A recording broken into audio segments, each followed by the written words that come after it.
ourselves, Sophie Rowland and Nicola Hart, as movers in swimming. Movement to us is more than just the physical act of moving.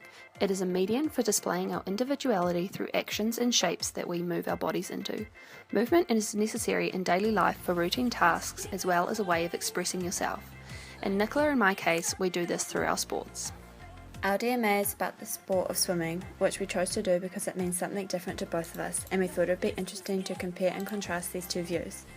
Sophie is at the autonomous phase of learning, which makes her an excellent coach to teach me how to do a tumble turn properly, as I am only at the associative stage. I have always felt comfortable in the water and coordinating my movements at the same time in order to move through the water. For me, swimming is more than just for water survival. It allows me to submerge myself into another mental state where I can focus just on the movements I'm doing. Swimming has helped shape me because it has always been a part of my life. I have taken swimming further than the pool, and I participate in activities in the ocean in a competitive and leisure element. I have been competing in surf lifesaving for the past 7 years and won regional and national titles. From an early age, I was introduced into the sport of swimming as my parents thought it was important for their children to know how to survive in water. Because of this, I have always felt confident in the water and have been able to use swimming as a way of socialising with friends and family. Swimming has helped to shape me as I have had an upbringing around water, with attending swimming lessons from a young age and then continuing on to swim club for the start of my teenage years. It has helped me to be more confident when trying new water sports such as wakeboarding, as I know that if I fell off it wouldn't matter so much because I know how to handle myself in the water. Being around water and swimming has always been a part of my life, and I see that continuing into my future. In New Zealand culture, swimming is a movement that is essential as New Zealand is surrounded by coastline and has numerous lakes and rivers which people swim in. It is a key survival skill in New Zealand, and because of this, swimming is a part of the New Zealand curriculum and taught in most schools across the country.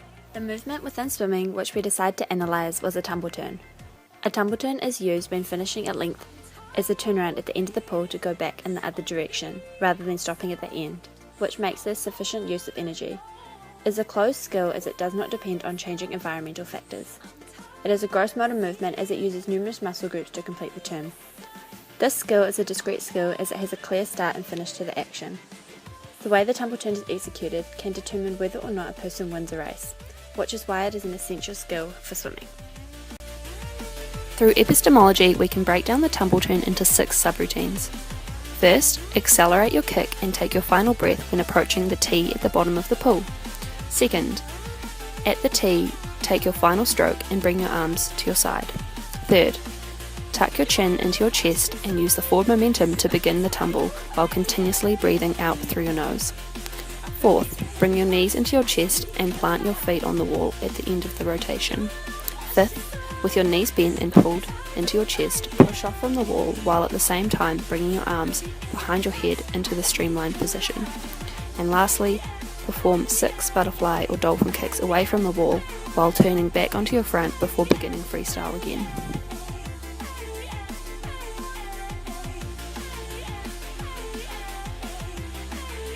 Through visual and verbal guidance, Sophie was able to guide me through the subroutines by explaining what happens at each stage of the turn as well as demonstrating the turn herself. She used terminal feedback to help me improve my tumble turn, as she was unable to give me concurrent feedback because I was underwater. When trying the tumble turn, I was able to give myself intrinsic feedback by determining if my push-off was too low due to how close I got to the bottom of the pool, or if I had to take extra strokes before turning because I wasn't kicking hard enough to get to the wall. The way Sophie taught me this skill was in the form of distributed practice, as we would have breaks after each of my turns to have the chance to give feedback to improve my tumble turn for next time. From here, I was able to transfer this skill into helping me complete lengths of the pool and no longer had to stop and turn around at the end. My fluidity of swimming was improved due to this skill, and I am now able to complete lengths of the pool faster. When I am performing a tumble turn, I feel a constant fluidity in my movements as I do not have to stop during my swimming. As an advanced swimmer, I feel confident when swimming and turning. I remain calm and focused and often enter into the zone where I can achieve a peak flow experience.